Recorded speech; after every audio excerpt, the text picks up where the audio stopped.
ይብቻም አይደለም የብዝሃ ዘርፍ ኢኮኖሚ የሚባለው ብዙ ጊዜ የታዳጊ ሀገራት የኢኮኖሚ እድገት ላይ ብዙ ጊዜ የግብርና ኢኮኖሚ ነው ሚናውን እየተወጣ የሚኖረው። ይሄ ተፈጥሯዊ ነው። በአንድ ጊዜ ኢኮኖሚውን ከግብርና ዘለ ግብርናውን ጥለ ግብርናውን ረስተ አምራች ዘርፉ ኢንዱስትሪን ይገነባሉ ለማለት ራሱ ተፈጥሯዊ ውደት ይጠብቃል። ኢኮኖሚክ ሳይክል የሚባለው አንዱ ነው። ከዚህ አንጻር አሁን ባለንበት ሁኔታ ላይ የብዝሃ ዘርፍ ኢኮኖሚ መገንባት አለብን። ግብርና አንዱ ነው። የማኑፋክቸሪንግ አምራች ዘርፉ ሌላኛው ነው። የቱሪዝም ሴክተር አለ፣ የማዕድን ሴክተር አለ፣ እንዲሁም የአይሲቲ ዘርፎች አሉ።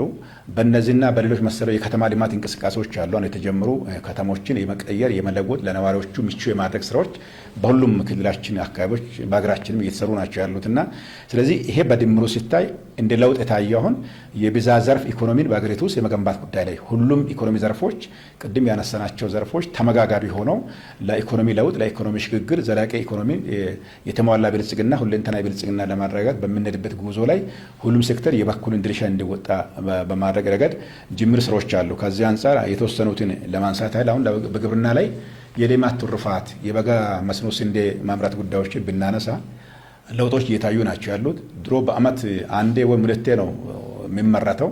አሁን ግን በአመት ውስጥ 4 ወቅቶች አሉ። ከአራቱን ወቅቶች ማምረት የምንችልበት ምዕራፍ ላይ ደርሰናል ማለት ነው።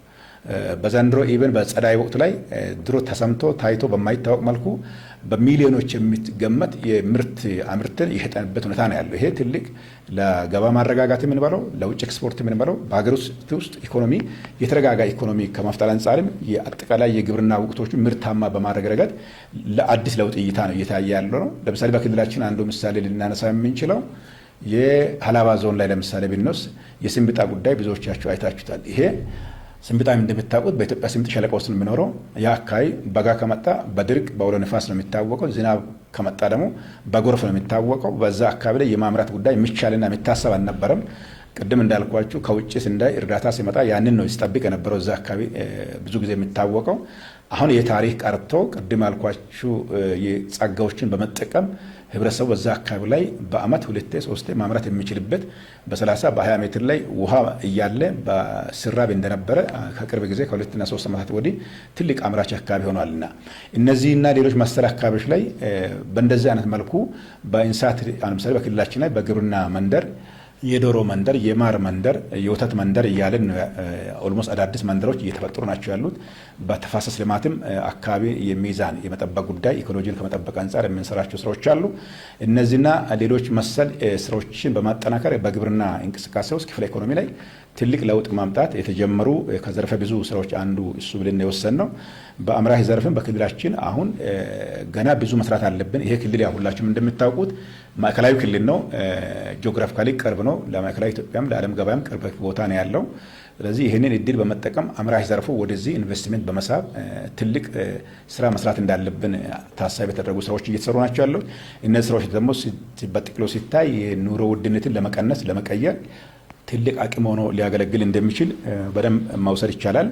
በዚህ ደረጃ ላይ በአምራች ዘርፉ ላይ በክልላችን በተለይ አግሮ ኢንዱስትሪ ፕሮሰሲንግ ኢንዱስትሪዎች ናቸው። ምክንያቱም ግብርናንና ኢንዱስትሪ ዘርፉን ሊንክ በማድረግ በማቀናጀት ውህደት በመፍጠር በኢኮኖሚ ውስጥ የተረጋጋ ኢኮኖሚ ለመፍጠር ኤክስፖርት ሴክተሩን ከማሳደግ አንጻር ከሚኖረው ፋይዳ አንጻር የውጭ ምንዛሬ ከማሳደግ አንጻር የሚኖረው ፋይዳ ቀላል አይደለም። ለምሳሌ ከውጭ ምንዛሬ አንጻር አሁን በድሮ ማይታወቀው በእኛ ክልል ውስጥ ሮዝሜሪ ምናልባት ብዙዎቻችሁ የምታውቁት አሁን ለጥብስ ስጋ መጥበሻነት ነው የምናውቀው። ዛሬ ግን ሮዝሜሪ ከዛ አልፎ ከጥብስነት ከዛ አቅርቦት ቀርፎ የአልፎ የሚድል ኢስት ላይ ትልቅ የገባ ሴንተር እየሆነ ነው ያለው። የውጭ ምንዛሬ አቅም እየፈጠረ ነው ያለው። እነዚህ ድሮ ማይታወቁ አሁን በአዳዲስ ቅኝት የውስጥ ጸጋዎቻችን ለማየት ስንጀምር የሚፈጠሩ ጉዳዮች ናቸው።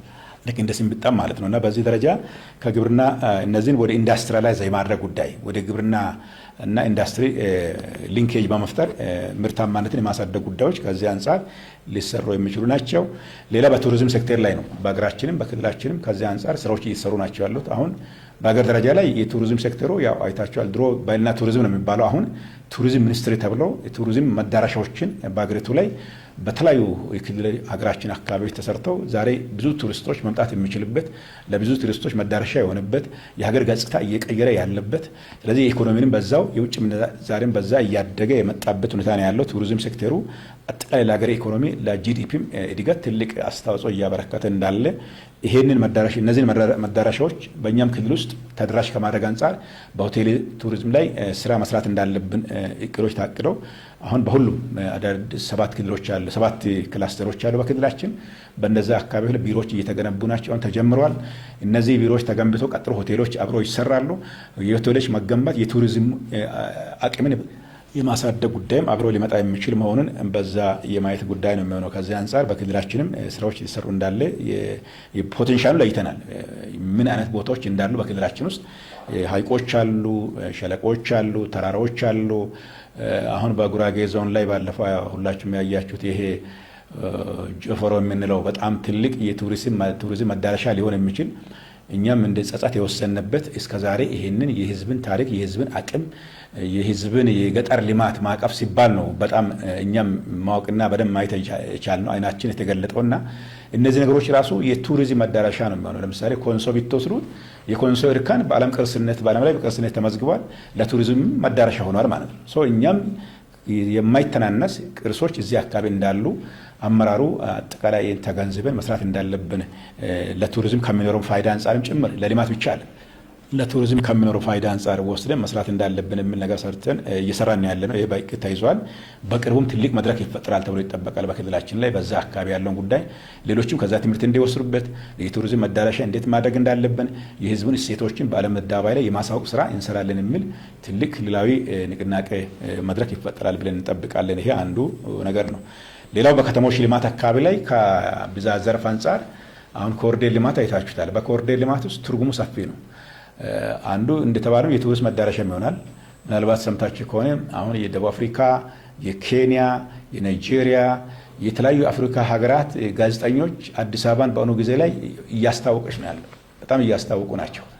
ለምንድን ነው ያመጣው? ከተማውን ገጽታ የመቀየር ጉዳይ የመጡ መሪዎች የመጡ የዓለም አቀፍ ዲፕሎማቶች አዲስ አበባ ካድሮ በብዙ መልኩ ገጽታ ተቀይራለች። የአዲስ አበባ ተሞክሮ አምጥተናል። በእኛ ክልል በሆሳዕና ጀምረናል፣ በቡታጀራ ጀምረናል፣ በሌሎችም ከተሞች ላይ ጀምረናል። የኮሪደር ልማት የምንለው በዚህ ውስጥ የመንገዱ ብቻ አይደለም የመሰረተ ልማቱ ብቻ አይደለም፣ ለማህበረሰቡ ለነዋሪዎች ምቹ የከተማ ጽዱ የከተማ የመፍጠር ጉዳይም ቀላል የሚታይ አይደለም። ሰስቴኔብል ዲቨሎፕመንት ዘላቂ ልማት ማዕቀፍ ውስጥ ሊታይ የሚችል ነውና የከተማውን ገጽታ በመቀየር የስራ ዕድል በመፍጠር ላይ ቴክኖሎጂ በማብራት ለምሳሌ በኮሙኒኬሽን በተለይ መሰረተ ልማት ላይ በመናፈሻ ቦታዎች ላይ የተለያዩ ቴክኖሎጂዎችን የመጠቀም ጉዳይ ከዚህ አንጻር የከተሞች ገጽታ የመቀየርም አንዱ ከዘርፈ ብዙ ልማት ኢኮኖሚ አንጻር የሚታይ ሆኖ ነው የሚታየው። ሌሎች በአይሲቲ ዘርፍም አገልግሎቶቻችን ማዘመን አለብን ብለን ጀምረናል። የአገልግሎት አሰጣጥ በማዘጋጃ ቤት ላይ፣ በንግድ ላይ፣ በገቢ ላይ እንዲሁም በመሬት አሰጣጥ ላይ በሌሎችም ጉዳዮች ላይ አገልግሎት አሰጣጦቻችን ዘመናዊ መሆን አለበት። ህብረተሰቡ የሚማረር መሆን አለበትም። ስለዚህ የግድ በአካል መገኘት የለበትም። ባለበት ሆኖ አገልግሎት ማግኘት የሚችልበት በአይሲቲ የማዘመን ስራ በሚል በዚህ ማዕቀፍ እየሰራን ያለ ነው። የዚህ ኢትዮ ኮደርስ በሚለው ላይ በክልላችን በሀገራችን ደረጃ 5 ሚሊዮን ከዛ እኛም ጋር ብዙዎች እንደም እንደ ሀገር ሁለተኛው ሶስተኛ ደረጃ ላይ ያለነው። ከዚህ አንጻር እነዚህ ተማሪዎች ወጣቶችን በማሰልጠን ይሄ ከስራ ዕድል ፈጠራም አንጻር ትልቅ ነገር ነው ብለን ነው የምንወስደው። በአጠቃላይ ይሄ በኢኮኖሚ ዘርፍ ላይ በጅምር ደረጃ በክልላችንም በሀገራችንም የታዩ ለውጦች ናቸው፣ የቀደሙን ችግሮች በማስተካከል ማለት ነው። ሌላው ከዲፕሎማሲ መስክም የተመዘገበው ለውጥ አንዱ ትልቅ ለውጥ ነው። ከመጋቢት እስከ መጋቢት በሚለው ላይ አንዱ ለውጥ የዜጎችን ክብር የማስጠበቅ ጉዳይ አይታችሁት ከሆነ ከሳውዲ አረቢያ ለምሳሌ ብዙዎች ይመጣሉ። ዜጎቻችን ባያሉበት ሀገር ውስጥ መቸገር የለባትም። ካሉበት ሀገር መንግስታት ጋር በመነጋገር እዛዎች የምንፈታቸው ችግሮች ይኖራሉ።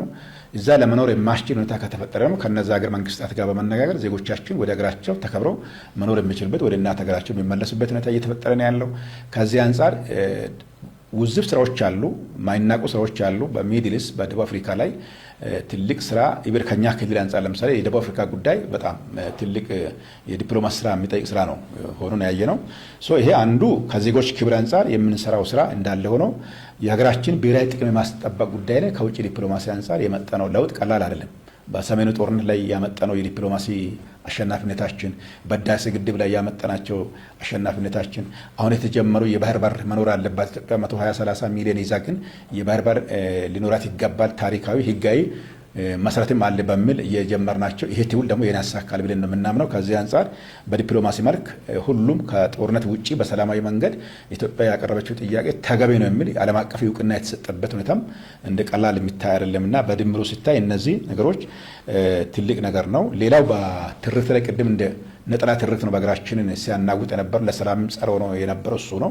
ይህንን አስተሳሳሪና አሰባሳቢ የገዥ ትርክት ብሔራዊነት ትርክትን በሀገሪቱ ውስጥ በክልላችን ውስጥ ከመገንባት አንጻር በርካታ ስልጠናዎች ሰጥተናል። ይህንን ወደ አመራሩ፣ ወደ አባሉ፣ ወደ ህዝቡ በሂደት እያሰረጸን ህዝቦች በአይምሯቸው ውስጥ ስሜታቸው ውስጥ ውስጣቸው የነበረው የነጠላ ትርክት አስተሳሰብ ከውስጥ ወጥተው የገዥ ትርክት ብሔራዊነት ትርክትና አሰባሳቢና አስተሳሳሪ ትርክቶች የጋራ ትርክት ሆኖ ኢትዮጵያን በጋራ ማሳደግ የምንችልበት ህዝቦች በጋራ የሚኖሩበት ህዝቦች በጋራ ተቀራርበው በአንድነት በመደጋገፍ በመተሳሰብ በወንድማማችነትና በኢታማማችነት እሴት የሚኖሩበት ሀገርና ክልል እንዲሆን ትልቅ ስራ እየተሰራ ነው ያለ። ይሄ ከትርክት ጋር ተያይዞ ያሉ ጉዳዮች ናቸው።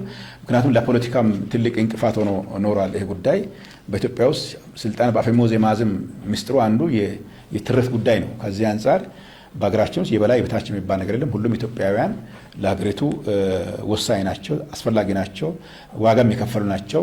ስለዚህ የሁሉም ድምፅ፣ የሁሉም መብት፣ የሁሉም ጥቅም ኢኳሊ መከበር አለበት የሚል ሀሳብ ተይዞ ነው እየተሰራ ያለው። ከዚህ አንጻር በኢትዮጵያ ውስጥ የህልሞች የራዕዮችና የፖሊሲዎች ቅርጽ የማሳዘም ጉዳይ ከትርክት ጋር የሚያዝ ከመሆኑ ጋር ተያይዞ እሱ የተዛባ ታሪክና ትርክት ወደ አቃፊ እንዲሆን፣ ሁለንተናዊ እንዲሆን፣ አሰባሳቢ እንዲሆን፣ አስተሳሳሪ እንዲሆን የምንሰራቸው ስራዎች እንዳሉ በደንብ መገንዘብ ያስፈልጋል።